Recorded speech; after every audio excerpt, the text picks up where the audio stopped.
Everyone. SSLC mathematics കഴിഞ്ഞ term summative assessment കഴിഞ്ഞ് കൂടുതൽ കുട്ടികളുടെയും റെസ്പോൺസ് പരീക്ഷ വിഷമമായിരുന്നു എന്നതാണ്. എന്തായിരിക്കാം വിഷമം അനുഭവപ്പെടാനുള്ള കാരണം? എങ്ങനെ നമുക്കത് മറികടക്കാം? അതിനെക്കുറിച്ച് കൂടുതലായി ചിന്തിക്കുകയും വൃത്തങ്ങൾ എന്ന പാഠഭാഗത്ത് നിന്നും ഈ എക്സാമിന് വന്ന ക്വസ്റ്റ്യൻസ് ഡിസ്കസ് ചെയ്യുകയുമാണ് നാം ചെയ്യുന്നത്. കഴിഞ്ഞ 3 പാർട്ടുകളിലായി സെക്ഷൻ എയും സെക്ഷൻ ബിയും കഴിഞ്ഞതാണ്.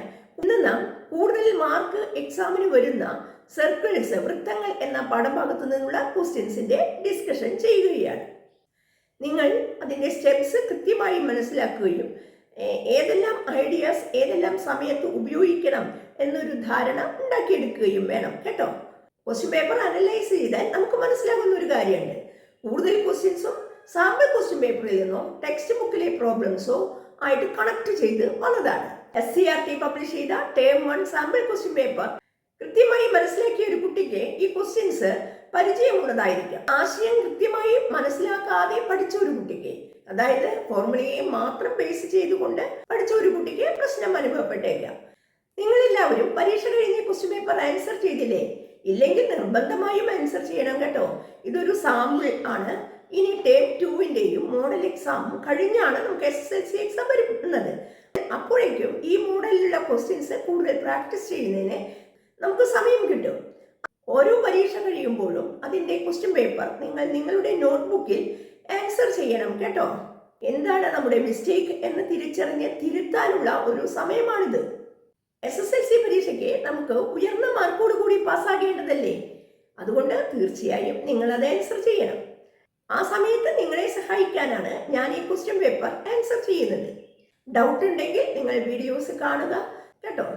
ഈ ടേമിലെ പാഠഭാഗത്തെ ആശയങ്ങളും അതിന്റെ ആപ്ലിക്കേഷനും കൃത്യമായി മനസ്സിലാക്കിയതിനു ശേഷം മാത്രമേ നാം അടുത്ത ടേമിലെ പാഠഭാഗങ്ങൾ സ്റ്റാർട്ട് ചെയ്യാവൂ. ക്വസ്റ്റ്യൻ പേപ്പർ ആൻസർ ചെയ്ത കുട്ടികൾക്ക് പരീക്ഷാ ഹാളിൽ നിങ്ങൾക്ക് അനുഭവപ്പെട്ട പ്രശ്നങ്ങൾ കൃത്യമായി മനസ്സിലായി കാണും അല്ലേ? എനിക്ക് തോന്നുന്നത് ഒന്നാമത്തെ കാരണം ചെറിയ ക്ലാസ്സിൽ നാം പരിചയിച്ചിട്ടില്ലാത്ത മോഡലിലുള്ള ക്വസ്റ്റ്യൻസ് ഉൾപ്പെടുത്തിയതാണ്. മൾട്ടിപ്പിൾ ചോയ്സ് ക്വസ്റ്റ്യൻസ് നമുക്ക് ഭാവിയിൽ വളരെ ഉപയോഗമുള്ളതാണ്. അതുകൊണ്ട് നാം ആ മോഡലിലുള്ള ക്വസ്റ്റ്യൻസ് കൂടുതൽ പ്രാക്ടീസ് ചെയ്യൂ. നിങ്ങൾക്ക് അപ്പോൾ വേഗം അതിന് സമയം നഷ്ടപ്പെടുത്താതെ തന്നെ അടുത്ത ക്വസ്റ്റ്യൻസിലേക്ക് കടക്കാനായിട്ട് സാധിക്കും. അടുത്ത കാരണം മലയാളം മീഡിയം കുട്ടികളെക്കാൾ ഇംഗ്ലീഷ് മീഡിയം കുട്ടികൾക്ക് ആ ക്വസ്റ്റ്യൻ പേപ്പർ വായിച്ചു മനസ്സിലാക്കിയെടുക്കാൻ കുറച്ച് കൂടുതൽ സമയം വേണ്ടി വന്നിട്ടുണ്ടാകാം. പലർക്കും അത് ആ ക്വസ്റ്റ്യൻ തന്നെ മനസ്സിലായി കാണണം എന്നുമില്ല. കാരണം മുൻപ് ഇത്തരം ചോദ്യങ്ങളെ പരിചയിച്ചിട്ടില്ലാത്തതുകൊണ്ട്. അതുകൊണ്ട് ഉള്ള ഒരു ബുദ്ധിമുട്ട് മാറ്റിയെടുക്കാൻ നമുക്ക് സാധിക്കും. അത്തരം മോഡലിലുള്ള കൂടുതൽ ക്വസ്റ്റ്യൻസ് നമുക്ക് പരിചയപ്പെടാം. പേടിക്കേണ്ടതില്ല. ഇനിയും സമയമുണ്ട്. നമുക്ക് പഠിച്ചെടുക്കാനുള്ള ഒരു മനസ്സുണ്ടെങ്കിൽ ഇന്ന് മുതൽ തന്നെ നിങ്ങൾ അത് പരിശീലിച്ചു നോക്കൂ. നാളെ ചെയ്യാം എന്ന ഒരു ധാരണയോടുകൂടി മുന്നോട്ട് പോവാതിരിക്കാം. നാളെ ചെയ്യാൻ നമുക്ക് വേറെ കാര്യങ്ങളുണ്ട്. ഇന്ന് ചെയ്യേണ്ട കാര്യങ്ങൾ ഇന്ന് തന്നെ ചെയ്യണം കേട്ടോ. മനസ്സിലാക്കി പഠിക്കാനുള്ള ഒരു മനസ്സുണ്ടെങ്കിൽ നിങ്ങൾക്ക് തീർച്ചയായും നല്ല സ്കോർ നേടാൻ സാധിക്കും. ക്വസ്റ്റ്യൻ പേപ്പർ അനലൈസ് ചെയ്തപ്പോൾ സമാന്തര ശ്രേണി അരിത്തമെറ്റിക് സീക്വൻസിൽ നിന്നുള്ള ക്വസ്റ്റ്യൻസ് മാത്രമേ കുറച്ച് ഇൻഡയറക്റ്റ് ആയിട്ട് ചോദിച്ചിട്ടുള്ളൂ. ആ ക്വസ്റ്റ്യൻസ് തന്നെ ഇൻഡയറക്റ്റ് എന്ന് പറയാൻ സാധിക്കില്ല. ആശയത്തിന്റെ ഡെവലപ്മെന്റ് കൃത്യമായി മനസ്സിലാക്കിയ ഒരു കുട്ടിക്ക് തീർച്ചയായും അത് ഈസി ആയിട്ട് മാറും. നിങ്ങളുടെ അധ്യാപകർ പറയുന്ന സമയത്ത് കൃത്യമായി ആശയത്തെ മനസ്സിലാക്കിയെടുക്കുക. ആ ആശയം എങ്ങനെ ഡെവലപ്പ് ചെയ്തിരിക്കുന്നു എന്നുള്ളത് കൃത്യമായി മനസ്സിലാക്കിയാൽ എങ്ങനെ ചോദിച്ചാലും നമുക്ക് ആൻസർ ചെയ്യാൻ സാധിക്കും. നിങ്ങൾ വിചാരിക്കുന്നുണ്ടാവും അല്ലേ, ടീച്ചർക്ക് പറയാൻ എളുപ്പമാണ്, അത് ചെയ്യുമ്പോഴല്ലേ ബുദ്ധിമുട്ട് അനുഭവപ്പെടുന്നത് എന്നൊക്കെ. ഞങ്ങളും നിങ്ങളെ പോലെ തന്നെയായിരുന്നു. പഠിക്കണമെന്ന ആഗ്രഹത്തിൽ കൂടുതൽ ശ്രമിച്ചത് കൊണ്ടാണ് നമുക്ക് ഇവിടെ എത്താൻ കഴിഞ്ഞത് കേട്ടോ. നിങ്ങൾക്കും അതിൽ കൂടുതലായി സാധിക്കും. ടെക്സ്റ്റ് ബുക്കിലെ പ്രോബ്ലംസിന് അപ്പുറത്തേക്ക് മാത്സിലെ കുറച്ച് വിഷമമുള്ള കുട്ടികൾക്ക് കൂടി വേണ്ടിയാണ് ഞാൻ ഇവിടെ വർക്ക്ഷീറ്റിലൂടെ ഈ കാര്യങ്ങൾ വിശദീകരിക്കുന്നത്. മാത്സ് കുറച്ച് കൂടുതൽ വിഷമമുള്ള കുട്ടികൾക്ക് വേണ്ടിയാണ് ഇവിടെ വർക്ക്ഷീറ്റിലൂടെ ഓരോ ആശയവും കൃത്യമായി മനസ്സിലാക്കി തരുന്നത്. ആശയങ്ങൾ പഠിക്കുമ്പോൾ തന്നെ അതിൻ്റെ ചെറിയ എക്സാമ്പിൾ വെച്ച് നാം പഠിച്ചു കഴിഞ്ഞാൽ കൂടുതൽ വലിയ ആപ്ലിക്കേഷൻ പ്രോബ്ലംസ് വരുമ്പോൾ നമുക്ക് ബുദ്ധിമുട്ട് അനുഭവപ്പെടില്ല.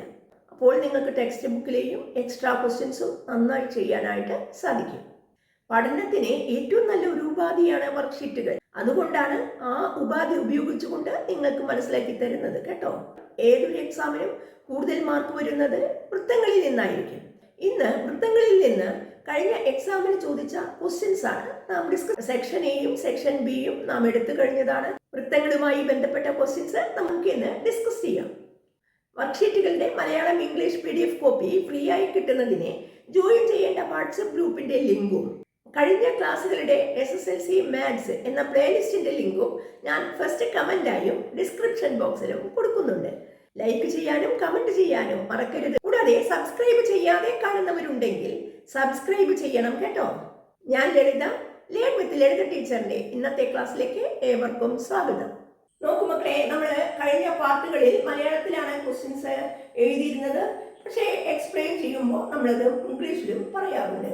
അതുകൊണ്ട് ഇംഗ്ലീഷ് മീഡിയം കുട്ടികൾക്ക് ബുദ്ധിമുട്ടുണ്ടാവില്ല കേട്ടോ.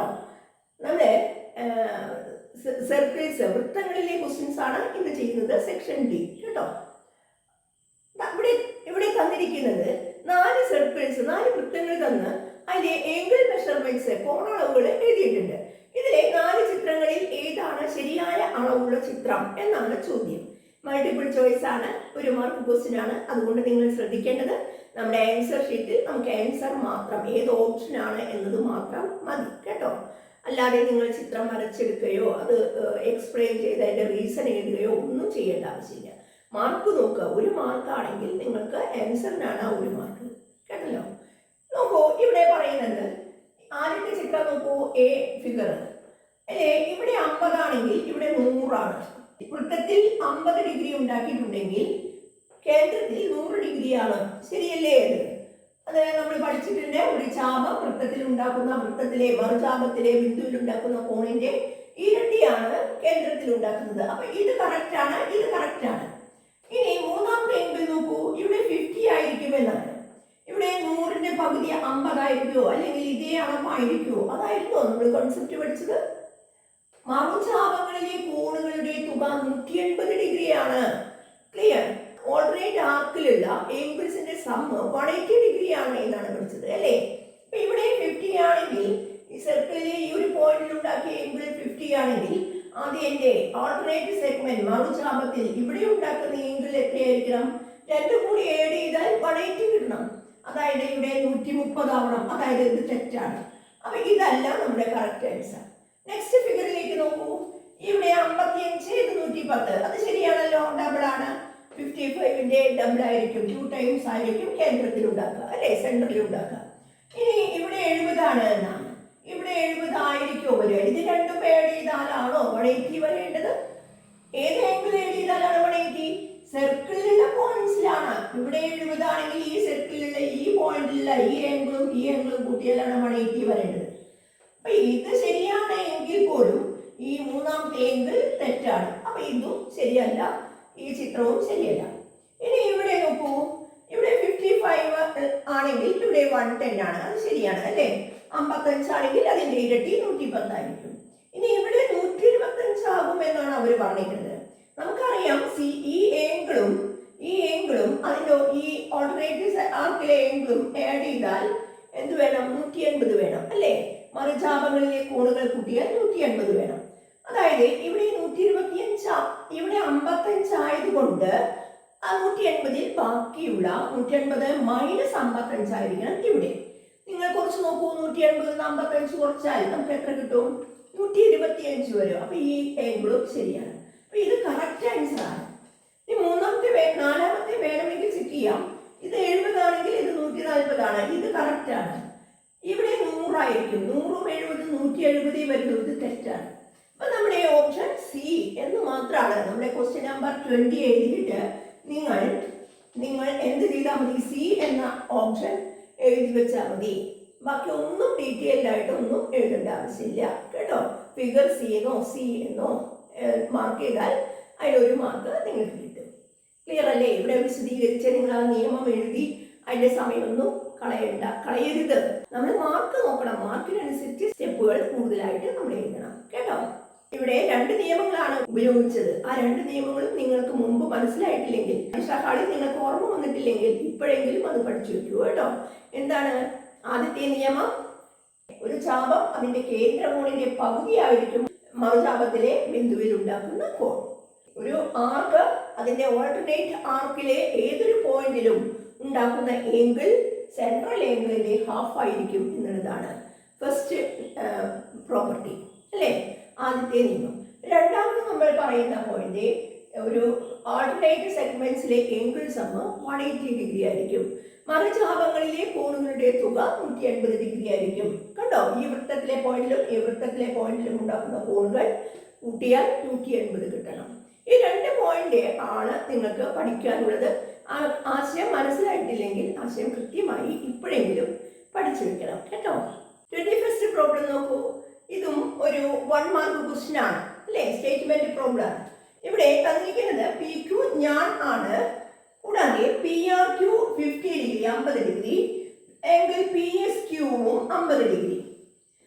അങ്ങനെയാണെങ്കിൽ ഇത് ശരിയല്ലേ മക്കളെ? പി ക്യു എന്ന ഞാൻ വൃത്തത്തെ 2 വൃത്തഖണ്ഡങ്ങളായി മുറിക്കൂ അല്ലേ. ഈ പി ക്യു എന്ന ഞാനിന്റെ മുകളിലുള്ള ഈ വൃത്തഖണ്ഡത്തിലെ 2 കോണുകളല്ലേ ഇത് രണ്ടും? നമ്മൾ പഠിച്ചിരിക്കുന്നത് ഒരേ വൃത്തഖണ്ഡത്തിലെ കോണുകൾ തുല്യമായിരിക്കുമെന്നാണ്. അപ്പൊ ഇത് ശരിയാണ്. ഇത് 50 ആണെങ്കിൽ രണ്ടും 50 തന്നെയാണ് അല്ലേ. അതായത് ഒന്നാമത്തെ പ്രസ്താവന ശരിയാണ് എന്നർത്ഥം. പ്രസ്താവന 1 ശരിയാണ്, സ്റ്റേറ്റ്മെന്റ് 1 അത് ട്രൂ ആണ് കേട്ടോ. ഇനി രണ്ടാമത്തെ പറഞ്ഞിരിക്കുന്നത് അർദ്ധവൃത്തത്തിലെ കോൺ മട്ടകോൺ ആണ്. ശരിയല്ലേ? ഏങ്കിളിന്റെ സെമി സർക്കിൾ 90 ഡിഗ്രി അല്ലേ, റൈറ്റ് ആംഗിൾ ആണ്. അത് ശരിയാണല്ലോ. സ്റ്റേറ്റ്മെന്റ് 2 ശരിയാണ്, പ്രസ്താവന 2 ശരി തന്നെയാണ്. പക്ഷേ നമുക്കറിയാം പ്രസ്താവന 1ഉം 2ഉം ശരിയാണ്, പക്ഷേ 1ന്റെ ശരിയായ കാരണമല്ല 2. അർദ്ധവൃത്തത്തിലെ കോൺ മട്ടകോൺ ആയതുകൊണ്ടല്ല ഈ രണ്ടും 50 ഡിഗ്രി വീതമായത്. എന്തുകൊണ്ടാണ് കാരണം വേണ്ടത്? ഇവിടെ രണ്ടാമത്തെ പ്രസ്താവന എന്തായിരുന്നു വരേണ്ടിയിരുന്നത്? ഒരേ വൃത്തഖണ്ഡത്തിലെ കോണുകൾ തുല്യമാണ് എന്നായിരുന്നു പ്രസ്താവന 2 വരേണ്ടിയിരുന്നത്. അതാണ് കാരണം അല്ലേ. പക്ഷെ ഇവിടെ പറഞ്ഞിരിക്കുന്നത് അർദ്ധവൃത്തത്തിലെ കോൺ മട്ടകോൺ ആണ് എന്ന്. അത് ശരിയാണ്, പ്രസ്താവന ശരിയാണ്, പക്ഷേ 1ന്റെ കാരണമല്ല അത്. ശരിയല്ലേ? അതിന്റെ ഓപ്ഷൻസ് എഴുതിയിട്ടില്ല, നിങ്ങൾ നോക്കൂ. ഓപ്ഷൻ ഏതാണ് വരേണ്ടത്? പ്രസ്താവന 1ഉം 2ഉം ശരിയാണ്, എന്നാൽ 1ന്റെ ശരിയായ കാരണമല്ല 2 എന്നത് അതിലേത് ഓപ്ഷൻ ആണെന്ന് ചെക്ക് ചെയ്യാം. ഓപ്ഷൻ ഡി ആണ് എന്നാണ് എൻ്റെ ഒരു ഓർമ്മ. നോക്കൂ കേട്ടോ. നെക്സ്റ്റ് ക്വസ്റ്റ്യൻ നോക്കൂ മക്കളെ. ഇവിടെ തന്നിരിക്കുന്നത് ചിത്രത്തിൽ ഓ കേന്ദ്രമായ വൃത്തത്തിലെ ബിന്ദുക്കളാണ് A B C D P എന്നിവ. നിങ്ങൾ ക്വസ്റ്റ്യൻ വായിക്കുമ്പോൾ നിങ്ങൾ ചിത്രത്തിൽ വെച്ച് വേണം ക്വസ്റ്റ്യൻ വായിക്കാൻ. വെറുതെ ഈ ചിത്രം കാണാതെ വെറുതെ ഇങ്ങനെ വായിച്ചിട്ട് യാതൊരു കാര്യമില്ല. അപ്പൊ നിങ്ങൾ മനസ്സിലാക്കേണ്ട കാര്യം, നമ്മൾ ജോമെട്രിയുടെ വൃത്തവുമായി ബന്ധപ്പെട്ട ക്വസ്റ്റ്യൻസ് വായിക്കുമ്പോഴൊക്കെ നമ്മൾ ആ ചോദ്യം വായിക്കുന്നതിനനുസരിച്ച് നമ്മുടെ കണ്ണ് എപ്പോഴും ചിത്രത്തിലായിരിക്കണം. കണ്ടോ?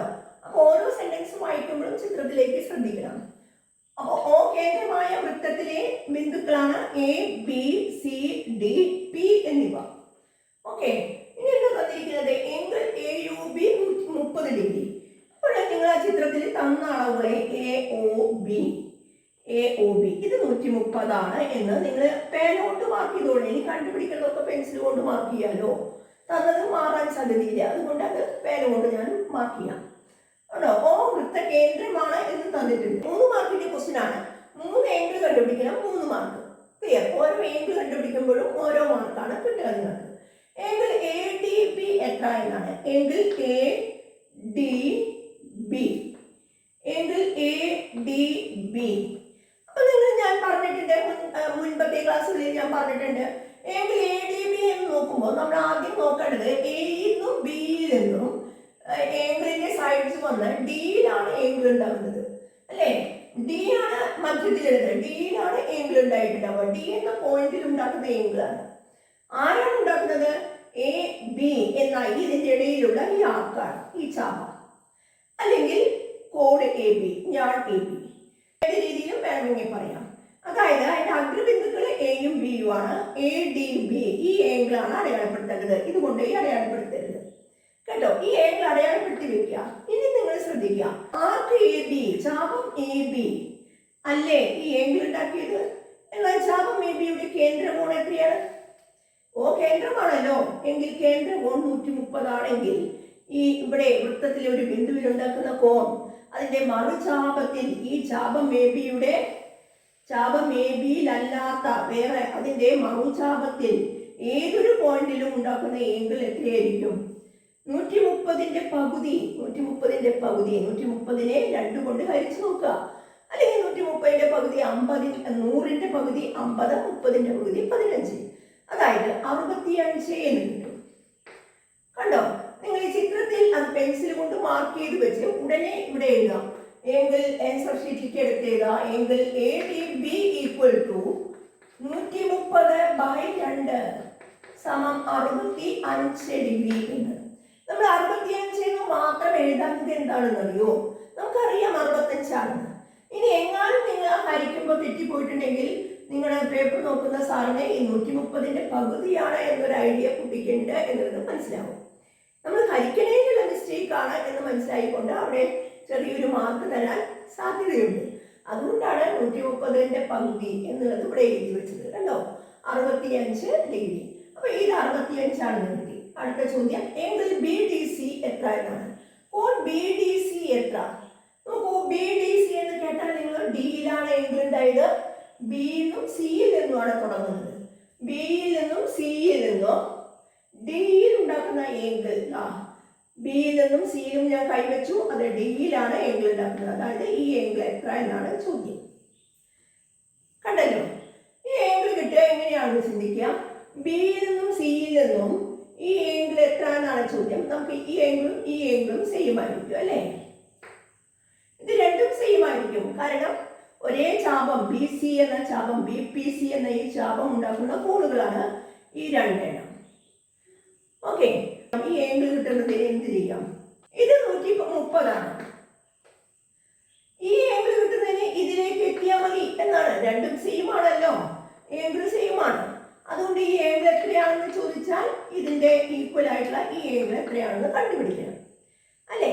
കാരണം ഞാൻ ഇവിടെ ഒന്നും വേറെ ആംഗിൾ തന്നിട്ടില്ല. ഇവിടെ ഈ ട്രയാങ്കിളിൽ ഒരു 130 തന്നിട്ടുണ്ട് ചോദ്യത്തിൽ അല്ലേ? നിങ്ങൾ നോക്കൂ, ഈ ട്രയാങ്കിൾ എന്ന് പറയുന്ന ഈ ത്രികോണം എന്ന് പറയുന്നത് ഇത് ആരമാണ്, ഇതും ആരമാണ്. അതുകൊണ്ട് ആ രണ്ട് സൈഡും ഈക്വൽ ആവുമല്ലോ. അതുകൊണ്ട് സൈഡുകൾക്ക് ഓപ്പോസിറ്റുള്ള ആംഗിൾസും കോണുകളും തുല്യമാവേണ്ടതല്ലേ?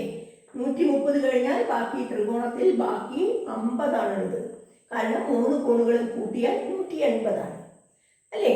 അപ്പൊ 50 ഡിഗ്രിയാണ് ഇത് രണ്ടും കൂട്ടിയാൽ. പക്ഷേ രണ്ടും തുല്യമാണ്. അപ്പോൾ ഓരോന്നും 25 വീതമല്ലേ? ഒന്നും കൂടി പറയാം. നമുക്ക് ഇതായിരുന്നു ചോദിച്ചത് ഇതാണെങ്കിൽ പോലും നമ്മൾ എന്ത് ചിന്തിച്ചേ? ഇവിടെ ഒന്നും ആംഗിൾ വേറെ ഒന്നും തന്നിട്ടില്ല. പിന്നെ തന്നിരിക്കുന്നത് ഇവിടെയാണ്.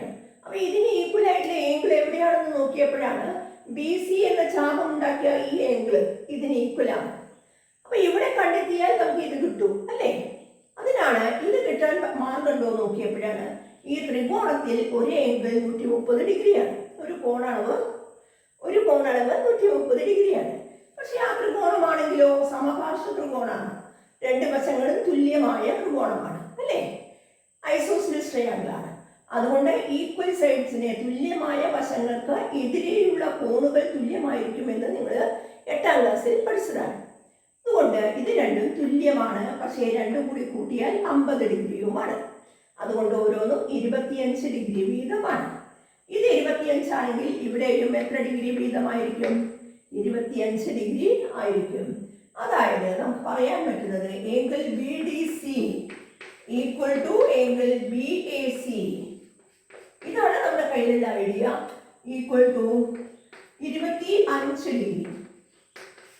കണ്ടോ? എങ്ങനെയാ കിട്ടിയത്? 180 മൈനസ് 130 അതിനെ /2 2 കൊണ്ട് കഴിച്ചു. അങ്ങനെയാണ് ഈ 25 ഡിഗ്രിയിലേക്ക് എത്തിയത്. ക്ലിയർ അല്ലേ? നെക്സ്റ്റ് ക്വസ്റ്റ്യൻ നോക്കൂ. ആംഗിൾ BPC എത്ര? എവിടെയാണ് ആംഗിൾ ഉണ്ടാക്കിയിട്ടുണ്ടാവുക? Pയിലാണ് ആംഗിൾ അല്ലേ? ബിയിൽ നിന്നും സിയിൽ നിന്നും പിയിലേക്ക് ഇതാ ഈ ആംഗിളാണ് ചോദിച്ചത്. കാണാനില്ലേ ഈ ആംഗിൾ എത്രയാണ്? ഇത് കണ്ടുപിടിക്കണമെങ്കിൽ നമുക്കറിയാം ബിയും പിയും സിയും വൃത്തത്തിലാണ്, കൂടാതെ എയും വൃത്തത്തിലാണ്. അപ്പൊ ഇങ്ങനെ ഒരു ചക്രീയ ചതുർഭുജം ഇവിടെ ഇല്ലേ? ABPC. നോക്കൂ, ABPC ചക്രീയ ചതുർഭുജമാണ്. എ വൃത്തത്തിലാണ്, ബി വൃത്തത്തിലാണ്, പി വൃത്തത്തിലാണ്, സി വൃത്തത്തിലാണ്. 4 ബിന്ദുക്കൾ വൃത്തത്തിലാണെങ്കിൽ അവ തമ്മിൽ യോജിപ്പിക്കുന്ന ചതുർഭുജം ചക്രീയ ചതുർഭുജമായിരിക്കും, സൈക്ലിക് കോർഡിനേറ്റിലായിരിക്കും അല്ലേ? ഇത് സൈക്ലിക് കോർഡിനേറ്റിലാണെങ്കിൽ ഓപ്പോസിറ്റ് ആംഗിൾ സമ്മ് 180 ആയിരിക്കും. അതാണ് നമ്മൾ പഠിച്ചിരിക്കുന്നത് അല്ലേ. ഓപ്പോസിറ്റ് ഏംഗിൾ സമം 180 ആയിരിക്കും. അല്ലെങ്കിൽ ഓൾട്ടർനേറ്റ് സെഗ്മെന്റ്സിലെ ഏംഗിൾസിന്റെ സമ്മ് 180 ആയിരിക്കും. മറുഖണ്ഡങ്ങളിലെ കോണുകളുടെ തുക 180 ആയിരിക്കും. ഇത് 25 ആണെങ്കിൽ ബാക്കിയുടെ എത്ര ഉണ്ടാവും? 155 ശരിയല്ലേ? 25ഉം 155ഉം കൂട്ടിയാലാണ് 180. അതായത് ഏംഗിൾ ബി പി സി എങ്ങനെയാണ് നമുക്ക് കിട്ടിയത്? Angle B P C equal to 180 minus 25 എന്ന ഐഡിയയാണ് നമുക്ക് കിട്ടിയത്. അത് 155 ഓക്കെ. കഴിഞ്ഞ വർഷങ്ങളിലെ പോലെ തന്നെയാണ് സർക്കിൾസിലെ വൃത്തങ്ങളിലെ ചോദ്യങ്ങൾ തന്നിരിക്കുന്നത്. പേടിക്കാനൊന്നുമില്ല കേട്ടോ. നെക്സ്റ്റ് ക്വസ്റ്റ്യൻ നോക്കൂ. തന്നിരിക്കുന്നത് 2 സർക്കിൾസ് ആണ്. അതിലെ 2 സർക്കിൾസിന്റെയും 2 വൃത്തങ്ങളുടെയും കേന്ദ്രങ്ങളാണ് സിയും ഓയും. സി കേന്ദ്രമായ വൃത്തവും ഒരു സർക്കിളും ഓ കേന്ദ്രമായ ഓ സെന്ററായ ഒരു ചെറിയ സർക്കിളും തന്നിട്ടുണ്ട്. പിന്നെ തന്നിരിക്കുന്നത് പി ആർ എന്നീ പോയിന്റ്സിലാണ്. ഈ പിയിലും ആറിലുമാണ് ഈ 2 സർക്കിൾസും വന്ന് കൂട്ടിമുട്ടുന്നത്, ഇന്റർസെക്ട് ചെയ്യുന്നത്. ക്ലിയർ? 2 സർക്കിൾസും 2 വൃത്തങ്ങളും കൂട്ടിമുട്ടുന്ന, അതായത് ഈ സർക്കിളും തമ്മിൽ കൂട്ടിമുട്ടുന്ന പോയിന്റാണ് പി. അതുപോലെ തന്നെ ആറും കൂട്ടിമുട്ടുന്ന പോയിന്റാണ് അല്ലേ. ഇനി അവർ തന്നിരിക്കുന്നത് ഏംഗിൾ പി ക്യു ആർ 70 എന്നാണ്. ഞാൻ എപ്പോഴും പറയാറുള്ളത് പോലെ നിങ്ങൾ അവർ തന്ന ഏംഗിൾ തീർച്ചയായിട്ടും നിങ്ങൾ ചിത്രത്തിൽ അടയാളപ്പെടുത്തണം. ചിത്രം വലുതാക്കി ഏംഗിൾ കാണേണ്ട ചോദ്യങ്ങളിലെല്ലാം നമ്മുടെ ആൻസർ ഷീറ്റിലേക്ക് ചിത്രം വലുതാക്കി വരച്ചെടുക്കണം. എന്നിട്ട് തന്ന അളവുകൾ പെൻസിൽ കൊണ്ട് എഴുതിയാൽ തന്നതും നമ്മൾ കണ്ടുപിടിക്കുന്നതും തമ്മിൽ തിരിച്ചറിയില്ല എന്നതുകൊണ്ടാണ് അധികം കട്ടിയില്ലാത്ത മഷി കൊണ്ട് മാർക്ക് ചെയ്യാം. തന്ന കോണുകൾ മഷി കൊണ്ട് മാർക്ക് ചെയ്തോളൂ. ഇവിടെ ഏംഗിൾ പി ക്യു ആർ 70 എന്നാണ്. ഏംഗിൾ പി ക്യു ആർ ഇത് 70 എന്ന് തന്നിട്ടുണ്ട്. വേറെ അളവുകളൊന്നും തന്നിട്ടില്ല. ഇവിടെ ഏംഗിൾ പി ഒ ആർ എത്ര എന്നാണ്. ഏംഗിൾ പി ഒ ആർ ഈ ഏംഗിൾ എത്ര എന്നാണ് ചോദ്യം. മക്കളെ, ഓ കേന്ദ്രമായ വൃത്തമാണ്, സർക്കിളാണ് ഈ ചെറിയ സർക്കിൾ അല്ലേ. ഓ കേന്ദ്രമായ സർക്കിളാണ് ഈ കാണുന്നത് അല്ലേ. എങ്കിൽ ഈ സെന്ററിൽ ഉണ്ടാക്കുന്ന ഏംഗിൾ എത്രയെന്നാണ് ചോദ്യം. സെന്ററിൽ ഏത് ആർക്കാണ് ഏംഗിൾ ഉണ്ടാക്കുന്നത്? ഏത് ആർക്കിന്റെ സെൻട്രൽ ഏംഗിൾ ആണ്? ഏത് ചാപത്തിന്റെ കേന്ദ്രകോണാണ് ഇത് എന്ന് നോക്കാൻ സെൻട്രലിൽ നിന്ന് 2 ആരങ്ങൾ പോയിരിക്കുന്നു. ആരങ്ങൾ പിയിലും ആറിലുമാണ് കൂട്ടിമുട്ടിയിരിക്കുന്നത് അല്ലേ. ആ പിയുടെയും ആറിന്റെയും ഈ കോണിന്റെ സൈഡിലുള്ള ചാപം, അതായത് ആർക്ക്, ഈ ആർക്കിന്റെ കേന്ദ്രകോണാണ് angle P O R. Clear അല്ലേ? എങ്കിൽ ഏംഗിൾ പി ഒ ആറിന്റെ പകുതിയായിരിക്കും ഏംഗിൾ പി ആർ എന്ന് പറയുന്ന ഈ ആർക്ക്, ഈ ചാപം മറുചാപത്തിൽ ഉണ്ടാക്കുന്ന കോൺ, അതായത് 70. 70 എന്നത് കേന്ദ്രകോണിന്റെ പകുതിയാണെങ്കിൽ എത്രയായിരിക്കും ഇവിടെ? ഇതിന്റെ ഡബിൾ അല്ലേ, ഇതിന്റെ ഇരട്ടി, 2 times of 70, അതായത് 140 ഓക്കെ അല്ലേ. ഒന്നുകൂടി പറയാം. ഓ കേന്ദ്രമായ വൃത്തത്തിൽ പി ആർ എന്ന ചാപം കേന്ദ്രത്തിൽ ഉണ്ടാക്കുന്ന കോൺ എത്ര എന്നാണ് ചോദ്യം. കേന്ദ്രത്തിൽ ഉണ്ടാക്കുന്ന കോൺ എത്രയെന്ന് ചോദിച്ചപ്പോൾ മറുചാപത്തിൽ ഉണ്ടാക്കുന്ന കോൺ 70 എന്ന് തന്നിട്ടുണ്ട്. എങ്കിൽ 70ന്റെ ഇരട്ടി, അതായത് 2 times of 70, 140 140 ആയിരിക്കും സെൻട്രൽ ഏംഗിൾ കേന്ദ്രകോൺ അല്ലേ. Angle P O R equal to 2 into 70, that is 140. Clear? Reason ചോദിച്ചിട്ടുണ്ടെങ്കിൽ എഴുതുക. ഒരു ചാപം മറുചാപത്തിൽ ഉണ്ടാക്കുന്ന കോണിന്റെ ഇരട്ടിയായിരിക്കും ആ ചാപത്തിന്റെ കേന്ദ്രകോൺ എന്നുള്ളതാണ്. ക്ലിയർ? രണ്ടാമത്തെ ക്വസ്റ്റ്യൻ നോക്കൂ. ഏംഗിൾ പി എസ് ആർ എത്ര? എസിൽ ഉണ്ടാക്കുന്ന കോണാണ്. അതിന്റെ 2 അഗ്രബിന്ദുക്കളാണ്, വശങ്ങളുടെ അഗ്രബിന്ദുക്കളാണ് പിയും ആറും അല്ലേ. നോക്കൂ, എസിൽ ഉണ്ടാക്കുന്ന ഏംഗിൾ ഒരു ഏംഗിൾ തന്നെയുള്ളൂ അല്ലേ. അതായത് പി എസ് ആർ ഈ ഏംഗിൾ എത്ര? ഈ കോണളവ് എത്ര എന്നാണ്. ഈ കോണളവ് കാണണമെങ്കിൽ ആരാണ് ഈ കോൺ ഉണ്ടാക്കിയിരിക്കുന്നത്? നോക്കൂ, ഈ വൃത്താണ്, വലിയ വൃത്താണ്. അതിൻ്റെ ഇടയിലുള്ള ഈ ചാപമാണ് അല്ലേ. ഇതൊരു വൃത്തമാണ്. നിങ്ങൾക്ക് ഈ ചാപത്തിന്റെ ഇടയിൽ ഇവിടെ 2 വശങ്ങൾ കൂടിയുണ്ട്. പി ഒ ആർ എസ് എന്ന ചതുർഭുജത്തെ ഒന്ന് ശ്രദ്ധിക്കൂ. നമുക്ക് ഈ കോൺ ഈ കോൺ അറിയുന്നത് കൊണ്ട് നമുക്ക് അങ്ങനെ ചിന്തിക്കാം അല്ലേ? ഏതാണ്? PORS. PORS. നന്നായി ശ്രദ്ധിക്കുക കേട്ടോ. PO എന്ന P ഈ വലിയ വൃത്തത്തിലാണ്, O വലിയ വൃത്തത്തിലെ ബിന്ദുവാണ്, R ഈ വലിയ വൃത്തത്തിലെ ബിന്ദുവാണ്, S വലിയ വൃത്തത്തിലെ ബിന്ദുവാണ്. അതുകൊണ്ട് ഇത് യോജിപ്പിക്കുമ്പോൾ ഉണ്ടാകുന്ന ക്വാഡ്രിലേറ്ററൽ ചതുർഭുജം ചക്രീയ ചതുർഭുജമാവുമല്ലോ. ചക്രീയ ചതുർഭുജത്തിന്റെ പ്രത്യേകത എന്താണ്? ഓപ്പോസിറ്റ് ആംഗിൾ സമം 180 ഡിഗ്രി ആയിരിക്കും അല്ലേ? എതിർ കോണുകളുടെ തുക 180 ആയിരിക്കും. അതായത് ഈ 140ന്റെ നേരെ ഓപ്പോസിറ്റുള്ള ഈ ആംഗിൾ 40 ഡിഗ്രി ആയിരിക്കും, 40 ഡിഗ്രി ആയിരിക്കും. കാരണം ഇത് രണ്ടും എതിർ കോണുകളാണ്, അതുകൊണ്ട് ഇത് 180 ഡിഗ്രി ആയിരിക്കും. ഇവർ രണ്ടുപേരും കൂട്ടിയാലും 180 ഡിഗ്രി ആയിരിക്കും. ഓക്കെ, അപ്പോൾ 180 ഡിഗ്രി. അതായത് 180ൽ നിന്ന് 140 കുറച്ചാൽ ബാക്കി കിട്ടുന്നത് 40 ഡിഗ്രി. കാരണം PORS ചക്രീയ ചതുർഭുജം cyclic quadrilateral opposite angle sum equal to 180 degree. ചക്രീയ ചതുർഭുജത്തിന്റെ എതിർ കോണുകളുടെ തുക 180 ഡിഗ്രി എന്നൊരു ആശയമാണ് ഇവിടെ ഉപയോഗിക്കുന്നത് കേട്ടോ. നെക്സ്റ്റ് ആംഗിൾ നോക്കൂ. Angle PCR. സിയിലാണ് ആംഗിൾ ഉണ്ടാക്കുന്നത്. പിയിൽ നിന്നും ആറിൽ നിന്നും സ്റ്റാർട്ട് ചെയ്യുന്നു. സിയിലാണ് ആംഗിൾ ഉണ്ടാക്കുന്നത്. എവിടെയാണ് സി? ഇവിടെ സിയിലാണ് ആംഗിൾ ഉണ്ടാക്കുന്നത്. ഈ ആംഗിളാണോ ഈ ആംഗിളാണോ എന്ന് തിരിച്ചറിയണം. PCR. ഈ ആംഗിൾ എത്രയാണ്? എങ്ങനെയാണ് കിട്ടുക? PCR സെൻട്രൽ ഉണ്ടാക്കുന്ന ആംഗിളാണ്, കേന്ദ്രകോണാണ് കാണാൻ പറഞ്ഞിരിക്കുന്നത്. ഏത് ചാപം ഉണ്ടാക്കുന്ന കോണാണിത്? ഏത് ചാപത്തിന്റെ കേന്ദ്രകോണാണ്? വലിയ വൃത്തത്തിന്റെ കേന്ദ്രമാണ്. അതുകൊണ്ട് വലിയ വൃത്തത്തിലെ ഈ PR എന്ന ചാപം കേന്ദ്രത്തിൽ ഉണ്ടാക്കുന്ന കോൺ എത്ര എന്നാണ് ചോദ്യം. ചാപം PR, PO ഇവിടെയുണ്ട് കേന്ദ്രം, POയിൽ കൂടി കടന്നുപോയി ആറിലെത്തുന്ന ഈ ചാപം വലിയ വൃത്തത്തിന്റെ ഒരു ഭാഗമാണിത്. അത് മറുചാപത്തിൽ ഉണ്ടാക്കുന്ന കോൺ 40 ഡിഗ്രി ആണെങ്കിൽ അതിന്റെ കേന്ദ്ര കോൺ കുറച്ചു മുമ്പ് പറഞ്ഞതുപോലെ 80 ഡിഗ്രി ആയിരിക്കും അല്ലേ? അതായത് 2 × 40 80 ഡിഗ്രി. മറുചാപത്തിലെ കോണിന്റെ ഇരട്ടിയായിരിക്കും കേന്ദ്രത്തിൽ ഉണ്ടാക്കുന്ന കോൺ എന്നൊരു കൺസെപ്റ്റാണ് ഉപയോഗിച്ചത് കേട്ടോ. ക്ലിയർ അല്ലേ? സിമ്പിൾ ആണ്. ക്ലിയർ ആയി ആംഗിൾ മെഷർമെന്റ് കോണളവ് എഴുതാനുള്ള സ്ഥലം കിട്ടത്തക്ക രീതിയിൽ നിങ്ങൾ ചിത്രം വലുതാക്കി വരയ്ക്കുക കേട്ടോ. അപ്പോൾ തന്നെ നിങ്ങൾക്ക് കൂടുതൽ നന്നായി ഐഡിയ കിട്ടും.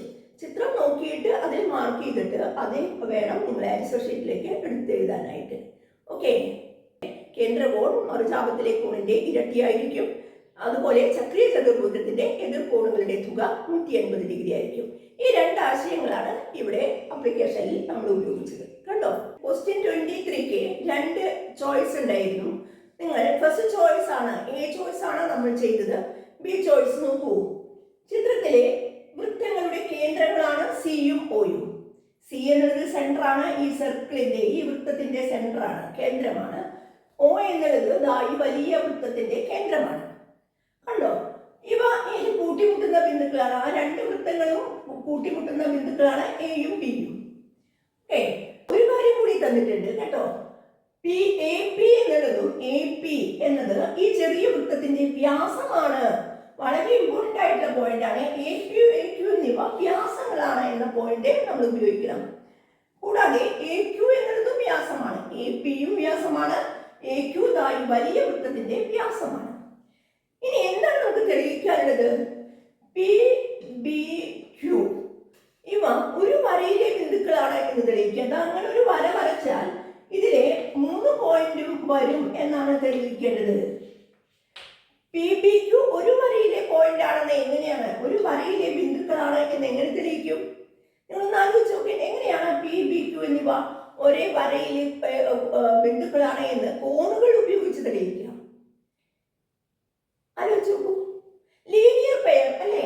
അതായത് രേഖീയ ജോഡി. ഇതിൽ 2 കോണുകൾ ഉണ്ടെങ്കിൽ ഈ 2 കോണുകളുടെയും തുക 180 ആണ് എന്ന് തെളിയിച്ചാൽ നമുക്ക് PBQ എന്നിവ ഒരു വരയിലാണ് എന്ന് പറയാൻ സാധിക്കും. എന്തുകൊണ്ടാ? ഇത് രണ്ടും രേഖീയ ജോഡിയിലെ കോണുകളാണ്. കോണുകളുടെ തുക 180 ഡിഗ്രി ആയിരിക്കും. ശരിയല്ലേ? രേഖയിലെ കോണുകളുടെ തുക തുക 180 ഡിഗ്രി ആയിരിക്കും. അപ്പൊ ഈ രണ്ട് കോണുകൾ കിട്ടിക്കഴിഞ്ഞാൽ അത് രണ്ടും കൂട്ടിയാൽ 180 എന്ന് എത്തിയാൽ മതി. അവിടെയാണ് നമ്മൾ പോയിന്റ് ശ്രദ്ധിക്കേണ്ടത് കേട്ടോ. പിന്നെ ഏതെങ്കിലും രണ്ട് കോണുകൾ കൂട്ടിയാൽ 180 എന്ന് കിട്ടിയാൽ പോരാ, നമുക്ക് എന്ത് ചെയ്യണം? ഈ രണ്ട് പോയിന്റും കോമൺ ആണ്, ഇത് രണ്ടും ഒരേ പോയിന്റ് ആണ്, ഇതിന്റെ ശീർഷവും ഇതിന്റെ ശീർഷവും. രണ്ട് കോണുകളുടെയും ശീർഷങ്ങൾ കോമൺ ആണ് എന്ന് തെളിയിക്കണം അല്ലേ? ഇവിടെ നോക്കൂ, പി ബി, ഇവിടെ ഒരു പോയിന്റ് ഉണ്ടാവും, എ എന്ന പോയിന്റ് ഉണ്ട്, P B A, P A B Q. ഈ രണ്ട് കോണുകളുടെയും തുക 180 എന്ന് തെളിയിച്ചാൽ നമുക്ക് എന്ത് ലക്ഷ്യത്തിലെത്താൻ പറ്റും അല്ലേ? ഇത് മൂന്നും ഒരേ വരയിലാണ്. കാരണം രേഖീയ ജോഡിയിലെ കോണുകളുടെ തുക മാത്രമേ 180 ഡിഗ്രി ആവുള്ളൂ. അടുത്തടുത്ത രണ്ട് സമീപ കോണുകളുടെ തുക 180 ഡിഗ്രി ആണെങ്കിൽ അതിലെ പൊതുവല്ലാത്ത രണ്ട് വശങ്ങളും ആ കോണുകളുടെ രണ്ട് ആംസും എന്തായിരിക്കും? ഒരേ ഒരു ലൈൻ ആയിരിക്കും. ഒരു ലൈനിലെ അഡ്ജസന്റ് ആംഗിൾസിന്റെ സമം 180 ഡിഗ്രി ആയി കഴിഞ്ഞാൽ അതിന്റെ കോമൺ അല്ലാത്ത നോൺ കോമൺ ആംസ് എന്തായിരിക്കണം? ഒരു വരിയിലായിരിക്കും എന്നതാണ്. ക്ലിയർ? രണ്ട് അടുത്തടുത്ത സമീപ കോണുകളുടെ തുക 180 ഡിഗ്രി ആണെങ്കിൽ ആ സമീപ കോണുകളിൽ പൊതുവല്ലാത്ത വശങ്ങൾ, ആ രണ്ട് കോണുകളുടെയും പൊതുവല്ലാത്ത വശം, ആ വശങ്ങൾ ഒരേ വരയിലായിരിക്കും എന്നതാണ് നിയമം പറയുന്നത്. അങ്ങനെയാണെങ്കിൽ നമുക്ക് എന്ത് തെളിയിച്ചാൽ മതി? ഇങ്ങനെ അടുത്തടുത്ത രണ്ട് കോണുകളുടെ തുക 180 എന്നെത്തിക്കാൻ നമുക്ക് സാധിച്ചാൽ മതി അല്ലേ? ഇവിടെ നോക്കൂ, P B Q. P B എന്നുള്ളത് ഞാൻ യോജിപ്പിച്ചാൽ, ഞാൻ പുതുതായി യോജിപ്പിക്കുന്നത് ഡോട്ട് ഇട്ട് കാണിക്കുകയാണ് കേട്ടോ. പി ബി എന്നുള്ളത് യോജിപ്പിച്ചാൽ ഇവിടെ ഒരു ഏംഗിൾ ഉണ്ടാവണം, ബിയിൽ ഒരു ഏംഗിൾ ഉണ്ടാവണം. ഞാൻ എന്താ ഈ എയിലേക്കും കൂടി യോജിപ്പിക്കുകയാണ്. ഇതാണ് നമ്മൾ പറയുന്ന ഒരു ഏംഗിൾ അല്ലേ? P B A. ഈ ഏംഗിളിന്റെ അളവ് എന്തെങ്കിലും നിങ്ങൾക്ക് പറയാൻ സാധിക്കുമോ? എത്രയാണ് എന്ന് നിങ്ങൾക്ക് പറയാൻ സാധിക്കുമോ? ശ്രദ്ധിക്കൂ, എ പി എന്നുള്ളത് വ്യാസമാണ്. വ്യാസമാണെങ്കിൽ എ ബി പി എത്രയായിരിക്കണം? ഒരു വ്യാസം വൃത്തത്തിൽ ഉണ്ടാക്കുന്ന കോണളവ് 90 ഡിഗ്രിയാണ്. അർദ്ധവൃത്തത്തിലെ കോൺ 90 ഡിഗ്രിയാണ് അല്ലേ? റൈറ്റ് ആംഗിൾ ആയിരിക്കും. സെമി സർക്കിളിലെ ആംഗിൾ റൈറ്റ് ആംഗിൾ ആയിരിക്കും. അതുകൊണ്ട് ഇത് 90 ഡിഗ്രിയാണ്. ഓക്കെ. സിമിലർലി നമുക്ക് ഇവിടെയും യോജിപ്പിക്കാം. ക്യൂ ബി യോജിപ്പിച്ച് നോക്കാം. ഇവിടെ ഒരു ആംഗിൾ ഉണ്ടായിട്ടുണ്ട് അല്ലേ? ഈ ആംഗിളിന്റെ അളവിനെ കുറിച്ച് എന്ത് പറയാം? എ ക്യൂ വ്യാസമായതുകൊണ്ട് എ ബി ക്യൂ എന്ന് പറയുന്ന ഈ ആംഗിൾ, എ ക്യൂ എന്ന വ്യാസം ഉണ്ടാക്കുന്ന ഈ വൃത്തത്തിലെ ബിന്ദുവിൽ ഉണ്ടാക്കുന്ന കോണാണ്. അത് 90 ഡിഗ്രി ആയിരിക്കും. കാരണം സെമി സർക്കിളിലെ ആംഗിൾ 90 ഡിഗ്രിയാണ് അല്ലേ? റൈറ്റ് ആംഗിൾ ആണ്. അപ്പോൾ 90 ഡിഗ്രി ആയിരിക്കും. അപ്പൊ നോക്കൂ, രണ്ട് അസമീപ കോണുകളും തുക ഇവിടെ 90 പ്ലസ് 90 180 ഡിഗ്രി അല്ലേ? ഇതിലെ പൊതുവായ വശം എ ബി ആണ് അല്ലേ? കോമൺ ആം എ ബി ആണ്. കോമൺ അല്ലാത്ത നോൺ കോമൺ ആംസ് ഏതൊക്കെയാണ്? പി ബിയും ബി ക്യൂയും. ഇത് രണ്ടും ഒരേ വരയിലായിരിക്കും എന്ന് പറഞ്ഞാൽ പി ബി ക്യൂ ഒരു വരയിലെ ബിന്ദുക്കളാണ് എന്നല്ലേ അതിന്റെ അർത്ഥം. ഇങ്ങനെയാണ് ഇത് തെളിയിക്കേണ്ടത്. ക്ലിയർ? അതായത് പൊതുവല്ലാത്ത വശങ്ങൾ ഒരു വരയിലായിരിക്കും. അതായത് വശങ്ങൾ ഒരു വരയിലാണ് എന്ന് പറഞ്ഞാൽ പി ബി ക്യൂ എന്നീ ബിന്ദുക്കൾ ഒരേ വരയിലെ ബിന്ദുക്കളായിരിക്കും. ക്ലിയർ? അപ്പോൾ നമ്മുടെ ചിത്രത്തിൽ ഇത് വ്യക്തമായി നമുക്ക് മനസ്സിലാക്കി കഴിഞ്ഞാൽ നമ്മളുടനെ നമുക്കത് ഇത് മറ്റുള്ളവർക്ക് കാണുന്നതിന് വേണ്ടി നമ്മൾ എങ്ങനെയൊക്കെ ചിന്തിച്ചു എന്ന് നമ്മളെന്ന് എഴുതി ഫലിപ്പിക്കണം അല്ലേ? പല കുട്ടികൾക്കും അറിയാത്തത് അതാണ്. കൃത്യമായി ആ സ്റ്റെപ്സ്, അത്യാവശ്യം വേണ്ട സ്റ്റെപ്സ് എഴുതി അത് ചെയ്യാതെ കുറേ സ്റ്റെപ്സുകൾ ആവശ്യമില്ല. അത്യാവശ്യമായ വേണ്ട സ്റ്റെപ്സ് നമുക്ക് നോക്കാം. എന്താണ് നമ്മൾ ആദ്യം ചെയ്തത്? നമുക്ക് അറിയുന്ന കാര്യം എന്താണ്? എ പി വ്യാസമാണ് അല്ലേ? എ പി, പിന്നെ അതുപോലെ എ ക്യൂ വ്യാസം. ഇത് നമുക്ക് തന്ന കാര്യമാണ് അല്ലേ? നമുക്ക് തെളിയിക്കേണ്ടത് എന്താണ്? പി ബി ക്യൂ ഒരേ വരയിലെ ബിന്ദുക്കൾ എന്ന് തെളിയിക്കണം. ലക്ഷ്യം ഉണ്ടായാലല്ലേ നമുക്ക് അവിടെ എത്താൻ സാധിക്കൂ. ഒരു വരയിലെ ബിന്ദുക്കൾ എന്ന് തെളിയിക്കണമെങ്കിൽ സമീപ കോണുകളുടെ തുക 180 എന്ന് തെളിയിക്കണം. ക്ലിയർ? അത് നമ്മുടെ മനസ്സിൽ ഐഡിയയുണ്ട്. ഇനി നമ്മൾ ചെയ്യുന്നത് പി ബി ഏതൊക്കെ യോജിപ്പിച്ചു? പി ബി എ ബി എന്നിവ വരയ്ക്കുക. ശരിയല്ലേ? പി ബി എ ബി എന്നിവ വരയ്ക്കുക. വരച്ചതിന് ശേഷം എന്താ ചെയ്തേ? നമ്മള് angle P B A equal to 90 degree. ശരിയല്ലേ? angle PBA equal to 90 degree. കാരണം അർദ്ധവൃത്തത്തിലെ കോൺ 90 ഡിഗ്രി, അർദ്ധവൃത്തത്തിലെ കോൺ 90 ഡിഗ്രി അല്ലേ. Angle in a semicircle is right angle 90 degree എന്നാണ് ഇതിന്റെ കാരണം കേട്ടോ. അപ്പോൾ ഒരു പോയിന്റായി ഈ വൃത്തം ഉപയോഗിക്കൽ കഴിഞ്ഞു. ഇനി ഈ വൃത്തത്തിലേക്ക് കടക്കാണ്. ഈ വൃത്തത്തിൽ നമ്മൾ ഏതൊക്കെയാണ് ബി ക്യൂ യോജിപ്പിക്കുക, ക്യൂ ബി യോജിപ്പിക്കുക, ക്യൂ ബി യോജിപ്പിച്ചു. ഇനി എന്താ നമ്മൾ പറയാൻ പറ്റുന്നത്? എങ്കിൽ എ ബി ക്യൂ ശരിയല്ലേ. എ ക്യൂ വ്യാസമാണ് എങ്കിൽ എ ബി ക്യൂ 90 ഡിഗ്രി, എങ്കിൽ എ ബി ക്യൂ 90 ഡിഗ്രി. കാരണം അർദ്ധവൃത്തത്തിലെ കോൺ 90 ഡിഗ്രിയാണ്. ഇനി നമ്മൾ ഇത് രണ്ടും കൂടി സമീപ കോണുകൾ കൂട്ടുകയാണ് അല്ലേ. ഈ അഡ്ജസന്റ് ആംഗിൾസിന്റെ സമ്മ് കാണാണ്. എങ്കിൽ പി ഇവിടെ എഴുതിയത് എങ്കിൽ പി ബി എ പ്ലസ് എങ്കിൽ A B Q equal to 90 plus 90 equal to 180 degree. എങ്കിൽ പി ബി എ പ്ലസ് എങ്കിൽ A B Q equal to 90 plus 90 equal to 180 degree. ഇത് രണ്ടും അഡ്ജസന്റ് ആംഗിൾസ് ആണ്, സമീപ കോണുകളാണ്. രണ്ട് സമീപ കോണുകളുടെ തുക 180 ഡിഗ്രി അല്ലേ. Sum of two adjacent angles equal to 180 degree. Therefore, അതുകൊണ്ട് എന്താ പറയേണ്ടത്? Not common arms lies in a line. Clear. പൊതുവല്ലാത്ത വശങ്ങൾ ബി പി ബി ക്യൂ എന്നിവ ഒരു വരയിൽ ആയിരിക്കും, ഒരു വരയിൽ ആയിരിക്കും. ക്ലിയർ. ആയതുകൊണ്ട് ബിന്ദുക്കൾ പി ബി ക്യൂ എന്നീ ബിന്ദുക്കൾ ഒരേ വരയിലെ ബിന്ദുക്കളായിരിക്കും. എഴുതിയെടുക്കുക കേട്ടോ, നോട്ട് കൃത്യമായിട്ട് എഴുതുക. ഞാൻ ഈ ബോർഡിൽ ഇത്രയും സ്ഥലമുള്ളൂ, ഇനിയിപ്പോൾ മാർച്ചിട്ട് വേണം എഴുതാൻ. അതുകൊണ്ടാണ് ഞാൻ ഇങ്ങനെ പറയുന്നത്. നിങ്ങൾ പറയുന്നത് ശ്രദ്ധിക്കുക. നിങ്ങൾ നിങ്ങളുടേതായ സെന്റൻസിൽ അത് കൃത്യമായി എഴുതിയെടുക്കുക. പോയിന്റ് നഷ്ടപ്പെടാതെ റീസൺ കൃത്യമായി മനസ്സിലാക്കി ചെയ്യുക കേട്ടോ. ക്ലിയർ അല്ലേ? സിമ്പിളായ ക്വസ്റ്റ്യൻസ് ആണ് മക്കളെ. നമുക്ക് എവിടെയാണ് ബുദ്ധിമുട്ട് അനുഭവപ്പെട്ടതെന്ന് ചോദിച്ചാൽ എനിക്ക് തോന്നുന്നു സമാന്തര ശ്രേണിയിൽ മാത്രമാണ് നമ്മൾ ഇതുവരെയും ചോദിക്കുന്ന മോഡലിൽ നിന്ന് ചോദിക്കാറുണ്ടെങ്കിൽ പോലും കുറച്ച് വ്യത്യസ്തമായ ചോദ്യങ്ങൾ കാണുന്നത്.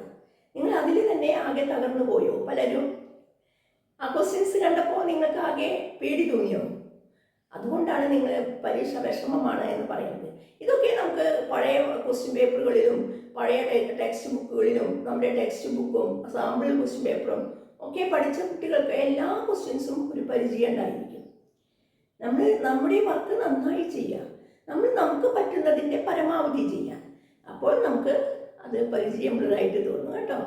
പരീക്ഷ സമയത്ത് മാത്രമല്ല നമ്മൾ ശ്രദ്ധിക്കേണ്ടത്, ക്ലാസ് എടുക്കുമ്പോൾ തന്നെ നമ്മൾ ഈ വർഷം ഒന്ന് ശ്രമിച്ചു നോക്കൂ, നിങ്ങൾക്ക് സാധിക്കും.